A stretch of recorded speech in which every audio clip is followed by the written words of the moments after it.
Hi மக்களே, எல்லாருக்கும் வணக்கம். நான் என்ன செய்யலான்னு எடுத்து வச்சுக்கேன்னா, பச்சை பயிறு முளை கட்டி வச்சேங்க. எனக்கு கொஞ்சமாக தான் வந்திருக்கு பாருங்கள். முளை கட்டின பயிறு சாப்பிடுங்க, ரொம்பவும் நல்லது. சுகர் பேஷண்ட்டெல்லாம் சாப்பிட்லாம்.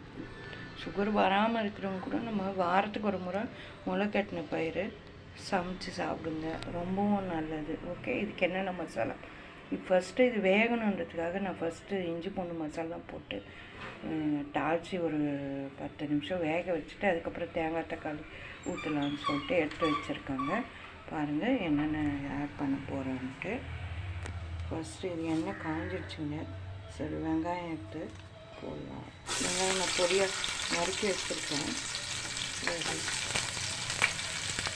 போட்டு வதக்கேன்.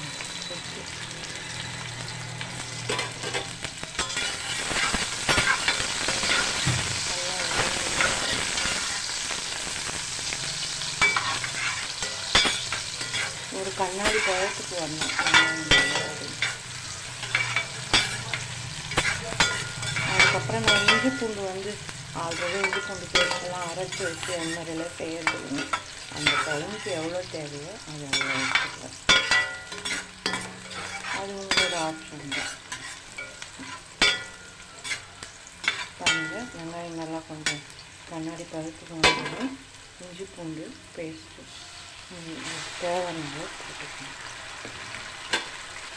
அதில் இஞ்சி பூண்டு பட்டை லவங்கம் இதெல்லாம் வச்சு மசாலாவில் அரைச்சிடுவேன் நான்.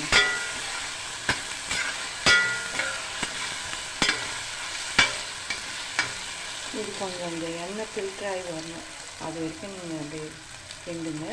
அதுக்கப்புறமேட்டு கருவேப்பிலை போடுங்க. கருவேப்பிலை, கத்திரிக்காய் போடலாம் ரெடி பண்ணி வச்சுருக்காங்க பாருங்கள். இருந்தால் போடுங்க. இதெல்லாம் போட்டு சும்மா மாதிரி வச்சா நல்லாயிருக்கும். டிஃபனுக்கு நல்லாயிருக்கும். நல்லா வதக்கிட்டு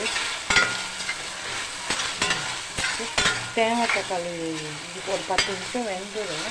தேங்காய் தக்காளி அரைச்சி விட்டு குருமா திட்டமாக வந்துடும். ஆஃப் பண்ணி இறக்குங்க. இது டிஃபனுக்கும் யூஸ் பண்ணிக்கலாம், ஒரு ரசம் வச்சுட்டு மதியம் லஞ்சுக்கும் யூஸ் பண்ணிக்கலாம். இப்போ பச்சை பயிறு கொஞ்சம் உப்பு போட்டு ஒரு 2 நிமிஷம் எண்ணெயில் கொஞ்சம் வதக்கிடுங்க.